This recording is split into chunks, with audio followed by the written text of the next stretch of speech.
Halo, assalamualaikum warahmatullahi wabarakatuh. Selamat pagi, siang, sore teman-teman. Jadi di video kali ini saya akan unboxing DJI Google 2. Jadi produknya DJI yang kedua, bukan versi 2 tapi yang kedua teman-teman. Kalau yang saya punya sebelumnya ini DJI Google 1 versi 2. Yang pertama kan ada versi 1, terus ini ada V2. Jadi ini sudah saya pakai mungkin hampir 1 tahun.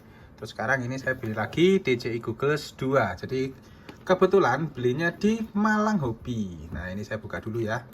Untuk plastiknya ini saya buka dulu. Karena memang sudah lama banget untuk Google DJI ini yang digital itu tidak mengeluarkan pembaruan setelah V2. Jadi ini keluar yang versi keduanya. Ini kita open, kita buka. Jadi untuk perbedaannya sendiri banyak banget, teman-teman bisa langsung cek di internet juga. Ini ada dual band antena, jadi antenanya 2, terus kemudian ada baterainya, ini lebih bagus juga. Terus ada Eagle S frame, jadi bundar. Yang sebelumnya itu kotak kayak gini, sekarang jadi bundar. Terus kemudian ada screen protector untuk lensanya, dan juga ada headband, jadi 2. Terus kemudian ada power cable, USB OTG sama buku manual. Sekarang kita buka DJI Google-nya. Jadi untuk harganya sendiri sangat bervariatif teman-teman, karena memang ini masih langka di Indonesia. Jadi banyak yang ngejual dengan harga-harga yang aneh-aneh. Kebetulan ini saya dapat harga sekitar 12,5 juta dari Malang Hobi, dan ini pun diambilkan dari paketan combo teman-teman. Nih kita buka dulu. Untuk kelengkapannya namanya video unboxing, santai saja teman-teman. Ini udah tidak ada apa-apa ya. Di sini untuk kotaknya saya simpen dulu biar nggak ngebak-ngebak ingon. Nah kebetulan ini saya unboxingnya karena nggak punya meja sendiri ya, saya di meja komputer saja, nggak masalah, yang penting video ini bagus. Ini ada USB OTG yang digunakan kalau misalkan teman-teman ingin menampilkan dari Google-nya menuju ke HP. Terus kemudian di sini ada tali strapnya, nanti kita akan coba pasang. Terus di sini ada untuk lensa ya, di kacanya itu. Di sini ada kabelnya, kabel powernya ini bagus. Dia nggak terlalu panjang lolor kayak yang versi sebelumnya kayak gini. Dia ada model pairnya, jadi walaupun sebenarnya panjang tapi dia pendek. Pendek tapi panjang. Terus ada buku manual booknya di sini banyak, sama di sini ada baterainya terutama ya, di sini untuk baterainya. Nah baterainya sendiri ini beda teman-teman. Infonya lebih bagus. Saya juga nggak tahu sih untuk secara detailnya seperti apa, nanti teman-teman bisa browsing di internet. Nah ini kan video mas, lagi video unboxing soalnya. Saya nggak terlalu jujur saya nggak terlalu mendalami, terlalu ngerti banget teman-teman. Nah bedanya teman-teman, kalau yang di versi 1 sama kedua itu sama-sama DJI kayak gini, cuma yang kedua ini ada catokan nih. Jadi karena mungkin ada komplain dari beberapa pengguna, kalau misalkan kita colokkan yang pertama itu kan rawan ketarik teman-teman. Nah untuk yang di V2 ini dia ada klemnya kayak gini. Nah jadi meminimalisir untuk lepas, jadi harus dipencet gini baru bisa dilepas. Oke gini, ini baterainya kita tekan 1 untuk melihat dia storage ya, posisi storage. Sama ini juga, tapi kalau yang pertama itu kita nyalakan posisi ini bisa, kalau ini harus dicolokkan kabelnya. Oke nanti kita coba. Yang utama adalah ini. Jadi untuk ukuran Google-nya sendiri itu kenapa saya beli ini, karena memang sudah saatnya berubah ke O3 atau Oxing 3. Drone saya juga udah Oxing 3 untuk yang Mavic 3. Terus kemudian kemarin saya juga sedang proses ngerakit drone muncak gunung pakai O3 juga, Raja Wali Krakatau Fold 7. Masih di Mas Arif, belum jadi. Dan ini saya beli Google-nya. Pakai Google yang lama kan bisa Mas Iko? Bisa sebenarnya, cuma saya pengen aja lebih simpel sih. Jadi nanti punya 2 Google. Kalau untuk long range yang pakai SIM merah itu pakai yang Google V2. Untuk yang pakai O3 itu pakai Google ini. Nah teman-teman saya lihat perbandingannya teman-teman. Nah kan ini yang kiri ini yang Google 2, yang kanan ini Google V2. Jadi nanti layarnya ini masih 720 kalau nggak salah ya. Yang ini sudah FHD Full HD atau 1080p. Jadi benar-benar tajam. Ini LED, LCD, di sini udah OLED. Jadi lebih tajam. Saya juga belum pernah mencoba sama sekali teman-teman. Karena kemarin pas waktu dipinjami Malang Hobi itu untuk Avata ya masih pakai Google V2. Sekarang ini akhirnya saya beli sendiri untuk yang Google 2. Nah pelindungnya ini dari plastik ya, jadi aman, nanti bisa tempelkan kayak gini biar nggak ngerusak lensanya. Ini kita lepas dulu. Ini juga kita lepas dulu. Nah, bedanya teman-teman dengan Googles edisi sebelumnya V1 maupun V2.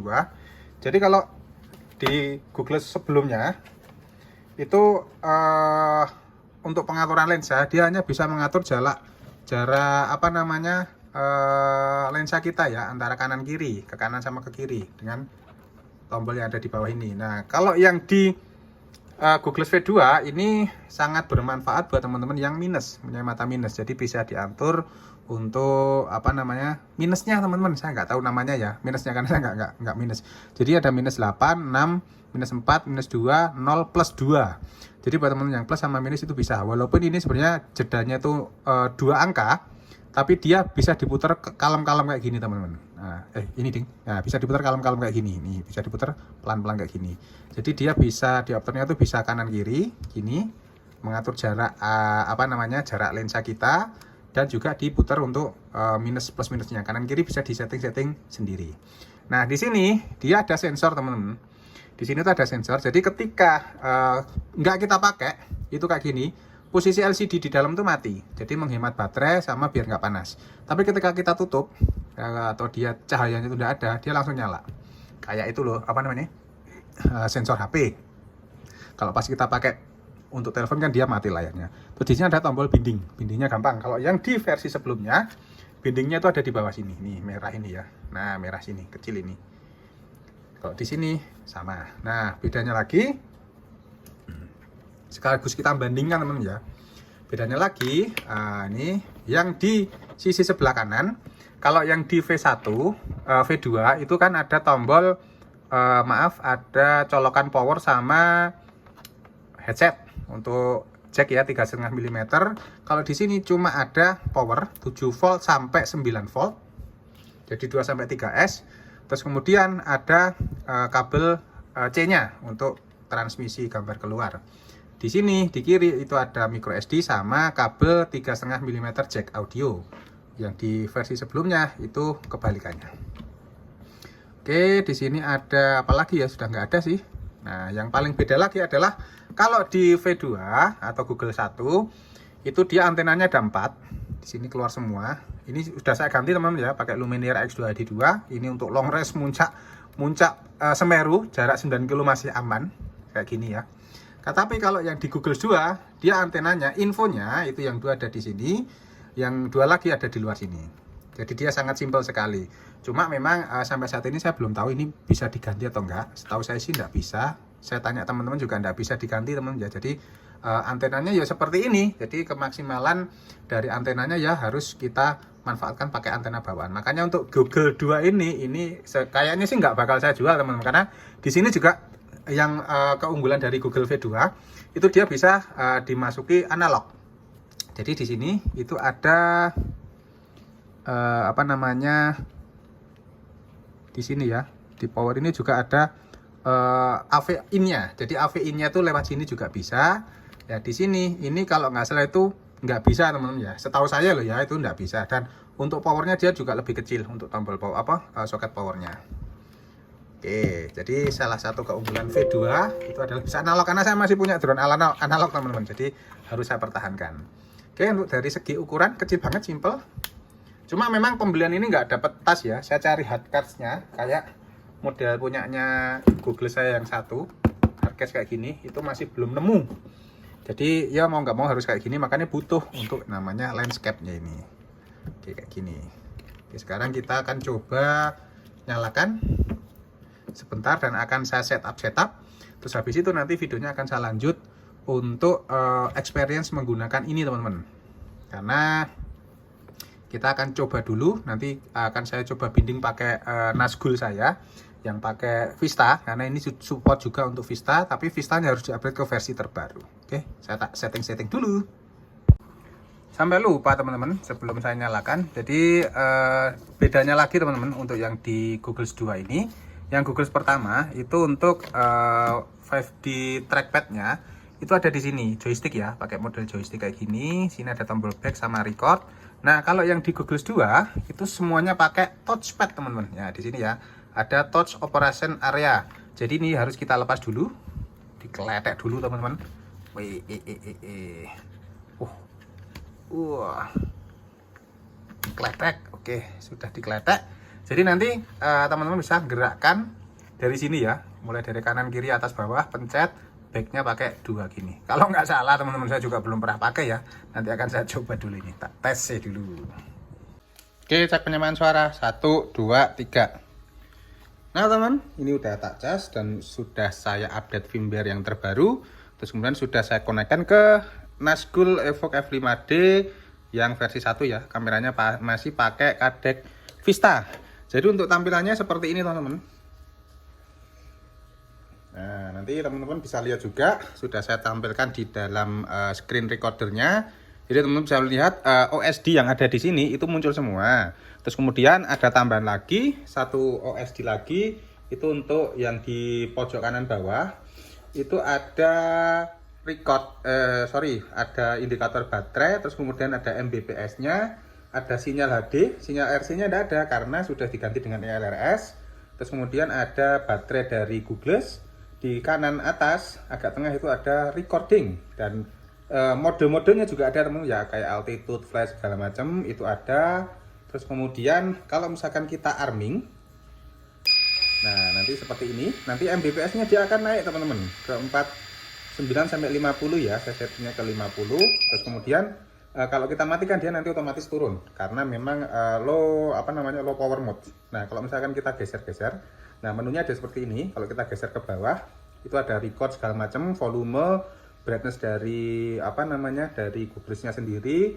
Kita geser ke depan ada status, nanti bisa di switch ke DJI AVVR unit yang saya pakai, terus kemudian DJI Avata, terus kemudian DJI O3. Nanti kalau udah O3 nya datang kita akan coba ya. Terus di transmission itu ada broadcasting bla bla bla, focus mode. Lah channel mode ini sudah saya setting ke manual. Kalau belum di hack itu dia cuma ada satu channel satu saja. Bandwidth dia juga di 3 ya, 10, 20 sama 40 MHz. Terus kemudian karena sudah saya hack itu ada 3. Nah ini saya pilih yang channel 2 saja. Terus setting, kita bisa safety itu kamera view before loss. Kalau misalkan teman-teman lihat misalkan drone-nya crash segala macam, dikontrol itu juga settingannya seperti ini. Saya nggak begitu paham juga. Kamera teman juga bisa setting aspek rasio segala macam. Terus kemudian bisa diformat karena ini sedang merecord, jadi dia nggak bisa nyeting teman-teman. Tapi kalau sudah nggak nge-record dia bisa. Terus kemudian display juga bisa disetting, air unit display scalingnya juga bisa disetting. Ini versinya ya. Oke, terus kemudian sudah gitu. Jadi lebih simple ini menunya, tapi lebih lengkap yang ada di Googless V2 kalau menurut saya sih teman-teman. Kalau di bawah itu ada aspek ratio juga, ini bisa disetting kalau misalkan lagi nggak screen recorder teman-teman. Karena ini lagi screen recorder jadi nggak bisa. Yuk sekarang kita akan coba terbang menggunakan efek Nazgul Evoke F5D ini dengan kameranya menggunakan Cadec Vista. Tampilannya nanti akan saya tampilkan hasil rekaman dari DJI Googless 2, bukan V2 ya, tapi 2. Ini saya menggunakan channel channel 2 teman-teman. Ini ada informasinya ya di sini, channel 2. Ini remote-nya saya pakai Radio Master Zuru. Yuk kita terbang. Nah sekarang kalau misalkan kita bandingkan, saya menggunakan DJI Googless V2, ini standarnya seperti ini. Bentuk saya seperti ini teman-teman. Nah bentuk saya seperti ini ya. Dan dia memang lebih berat, tapi bagus sih, tergantung strap kita bagus atau enggak. Kalau saya udah tak ganti sama Etix, enak ya teman-teman. Bentuknya seperti ini. Nah kalau misalkan kita menggunakan Googless 2 kayak gini. Enak. Jadi kalau saya sih di mata pas ini teman-teman, karena hidung saya kecil ya. Gede tapi nggak mancung. Ini pas ini dan ini bisa disetting-setting. Jadi nyetingnya bisa untuk diputar-putar kanan kiri gini, kanan kiri puter. Itu bisa disetting untuk sesuai dengan mata kita. Dan tampilan seperti ini. Nah antenanya ini ya, nggak bisa diganti tapi. Oke, langsung saja kita terbang menggunakan iFlight Nazgul Evoke F5D. Nah teman-teman, sekarang ini kita akan coba terbang menggunakan iFlight Nazgul Evoke F5D yang digital pakai Vista. Jadi tampilannya seperti ini. Jadi kalau teman-teman geser scrollnya ke bawah itu nanti akan muncul recordnya teman-teman. Nah ini sambil kita nunggu GPS-nya, ini sudah mulai nge-lock ya. Ini sebentar lagi kita akan coba take off untuk terbang menggunakan DJI Google 2 ini. Nah, kita terbang dari sini menuju ke sana, kita akan coba cek sinyalnya. Biasanya di jarak 250-an meter sampai 300 meter kalau saya pakai Google V2 itu sinyalnya sudah mulai turun, teman-teman. Nah, ini sekarang bitrate juga sudah mulai turun di jarak 150 meter di 35 Mbps ya, di pojok kanan bawah. Padahal tidak ada kehalangan sama sekali. Cuma memang kayaknya di sini tuh interferensinya tinggi. Dan ini Mbps turun drop sampai ke 2. Hampir loss sinyal, teman-teman. Langsung saya naikkan ke ketinggian 65-67 meter ya. Di pojok kiri atas. Untuk jaraknya sendiri tadi cuma 260 meteran. Dan ini juga bitrate-nya turun, teman-teman. Di sini turun karena memang rumah saya ini di kawasan masuk kawasan bandara ya, jadi saya nggak bisa terbang tinggi-tinggi dan saya biasanya cuma ngecek sinyal aja di sini. Kalau di sini sinyalnya bagus, biasanya di lokasi lain itu lebih bagus. Nih kita coba freestyle sedikit. Saya nggak berani terlalu blusuk-blusuk, teman-teman, karena memang sinyalnya ini drop banget ya. Padahal ini sudah saya hack, saya udah koordinasi dengan Mas Pilot Ngapak, Mas Dedi, untuk saya hack sudah berhasil. Jadi untuk yang di 40 MHz itu dia dapat 3 channel. Untuk yang di 20 dan 10 MHz itu dia dapat di 7 channel. Sudah saya coba satu persatu, itu sama. Hasilnya sama seperti ini. Saya pakai Google V2, terus kemudian antena yang saya ganti ke Lumineer AX2HD2 itu juga hampir sama. Cuma masih lebih bagus dibandingkan pakai ini, teman-teman. Karena mungkin jodohnya di Google 2 ini adalah di O3. Mungkin sama Avata. Ya kita coba aja besok di lokasi lain yang biasanya saya long range. Nah ini tadi kan hampir break up, teman-teman. Langsung saya naikkan. Jadi OSD yang muncul di sini itu bisa disetting di Betaflag. Jadi di Betaflagnya sendiri juga di CLI-nya kita masukkan perintah. Saya juga dapatnya dari Mas Dedi juga. Supaya dia bisa tampil ke OSD-nya di DJI Google 2. Jadi semua mode informasi yang ada di Betaflag itu nanti akan muncul di sini. Cuma memang hurufnya gede banget, satu. Yang kedua tuh nggak bisa kita posisikan ke paling pojok ke kanan kiri, teman-teman. Teman-teman lihat kan di pojok kanan kiri itu kan masih ada space gede banget ya. Ini kita coba kedua di channel 3, teman-teman. Nah ini kan posisi ngelock ya. Kalau teman-teman ingin membuka locknya itu dipencet tahan dengan 2 jari di di touchpad-nya. Nah ini channelnya. Coba kita ganti ke channel 3. Apakah nanti hasilnya sama? Pas terbang kita lock aja daripada nanti kedemok-demok ya. Yuk sekarang kita terbang, kita coba lihat untuk hasilnya di channel 3 seperti apa, di lokasi yang sama, di ketinggian yang hampir sama juga. Nah di jarak 60-70 meter masih aman, bitrate masih oke. Jarak 130, 140, 150, bitrate masih aman juga. Ternyata di channel 3 lebih bagus ya. Nah, tapi ternyata di sini turun juga, teman-teman ya. Sama di jarak 250 meter dia bitrate-nya langsung drop hampir break up tapi masih lebih bagus di channel 3 ini kalau di lokasi ini ya. Untuk sinyal ERRS ya masih aman di 99%. Ini kita coba muter-muter sedikit, bitrate masih aman. Jadi mungkin nanti kita akan coba long range ya. Infonya Mas Dedi memang kemarin itu 2,9 kilo, 3 kilo masih aman. Tapi enggak tahu, kita belum coba long range juga sih. Nanti kita akan coba long range di lokasi yang biasanya saya pakai untuk long range. Oke, terima kasih teman-teman. Ini video unboxing dan sedikit review pemakaian pertama saya DJI Google 2. Pembelian di Malang Hobby. Untuk teman-teman yang mau beli peralatan drone bisa langsung ke Malang Hobby. Luar biasa ya, hijau-hijau kayak gini. Mau blusuk-blusuk tapi takut sinyalnya putus untuk yang DJI-nya, Google-nya. Terima kasih. Assalamualaikum warahmatullahi wabarakatuh. Silakan simak video selanjutnya. Saya akan coba DJI Google 2 ini untuk long range sambil nunggu Raja Wali Volt saya datang dari Mas Arif, masih di setting.